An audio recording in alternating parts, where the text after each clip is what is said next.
Ketika berita perusahaan rugi mau dipajaki 1%, asli membuat otak Sontoloyo jadi mikir. Ada apa ini bernegara sampai perusahaan rugi dipajaki juga? Sudah harus bayar karyawan, bayar overhead, bisnis rugi, masih kena pentung pajak lagi. Sementara BUMN yang rugi itu sudah sering disuntik pakai duit pajak, duit APBN hasil keringat rakyat. Membuat banyak yang berpikir, kok lu nggak amanah sih kelola negaranya? Sudah memajak tinggi, duitnya nggak buat untung juga pemakaiannya. Asli loh, BUMN itu sudah regulator, operator, tersering monopoli lagi. Yang bayar produknya, rakyat semua bayarnya tunai. Lalu BUMN-nya rugi. Lah geblek pol, asli geblek. Sebenarnya apa sih yang terjadi? Kita melihat harusnya kita tarik mundur ke 5 tahun terakhir. Kebijakan kelolaan ekonomi negara, baik positif untung atau rugi, ukurannya bukan kebijakan kemarin atau bulan lalu, bahkan tahun lalu. Harus melihat mundur agak jauh, hingga 5 tahun. Kalau perusahaan UKM misalnya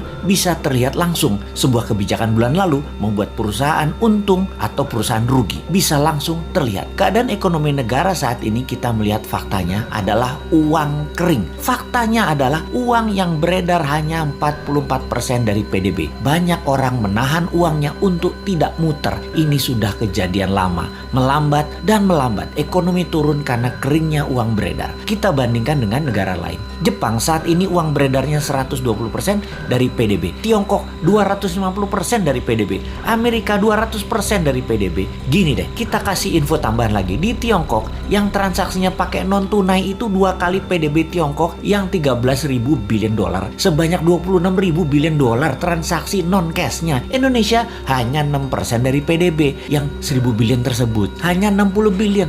Langit dan dasar bumi perbandingannya. Gitulah kira-kira kita membandingkannya. Kemudian pajak mau naik 5%. Ada tax amnesty jilid 2 lagi rencananya. Waduh bos, kalau ini kejadiannya dalam negeri dongengnya Hans Christian Andersen, kalau raja mulai menekan dengan menaikkan pajak, itu tanda-tanda loh ya. Itu cerita semuanya berakhir tragis bagi sang raja. Biasanya pangeran negara tetangga pasti ambil alih, dan untungnya biasanya nih ya, raja yang menaikkan pajak tadi punya putri cantik. Seperti sumber daya alam lah yang kita mau bandingkan dengan cerita Hans Christian Andersen. Jadi masih selamat-selamat dikit lah selama putrinya bisa terselamatkan. Mudah-mudahan cepat sadar bahwa yang bisa menolong sebenarnya banyak putra bangsa yang terbaik di Indonesia ini. Bukan hanya seorang wanita yang bisa. Sayangnya putra-putri terbaik tersebut mau membantu syaratnya semua menteri ekonomi terkait, yaitu sekitar 8 departemen, ganti semua dengan timnya dan minta kedaulatan penuh. Kan gak mungkin. Yo wes, kita hanya bisa mengingatkan,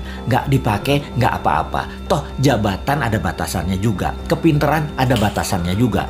Tapi bener deh bos, kalau kebodohan mah gak ada batasnya. Kembali ke pajak. Ini yang buat nyesek kebijakan keuangannya dengan menaikkan pajak tinggi dan menekan. Kalian itu wahai pejabat tidak ikut membuat kaya rakyat, malah majekin. Kebijakan pejabat harusnya membuat makmur rakyat. Begini ilustrasinya. Kalau rakyat dapat 100, dipajaki 10, oke lah. Lalu sekarang dipajaki mau 12% atau 15%. Sementara pendapatan turun hanya jadi 80. Ya teriaklah rakyat. Bener deh.